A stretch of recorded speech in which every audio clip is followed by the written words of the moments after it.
And that documentary, What Really Happened in Wuhan, the next chapter, that's airing here on Sky News tomorrow at 8 o'clock, Tuesday at 8 o'clock. I'm going to be revealing more evidence about how a lab leak from the Wuhan Institute of Virology was most likely how this pandemic started, but that it was covered up. We're going to be revealing a conflict of interest by a US intelligence agency official who was also advising the World Health Organization.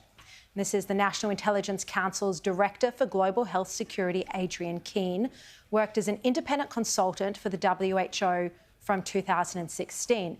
Now, you'll remember the United States withdrew from the WHO during the Trump administration after it promoted Chinese disinformation about COVID-19. It insisted the virus wasn't infectious. It advised against travel bans, all contrary to scientific evidence. So her involvement is a clear conflict of interest. One of the people I've interviewed for the documentary is the former acting Assistant Secretary of State, DiNanno, and he said that there was really a push from the intelligence community to insist the virus was natural. I had found out that apparently she was an outside advisor also to the World Health Organization. They are a political agency, they're a UN agency. It's just not appropriate to do work for a foreign power, and that would include the United Nations.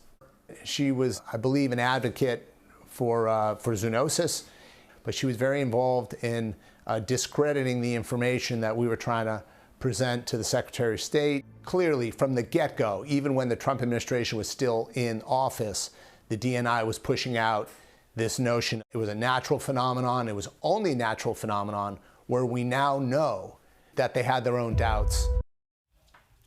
And Anthony Fauci's superior, his technical boss, has done his first ever television interview on this topic, and he tells me that he still lies awake at night at 2 and 3 a.m.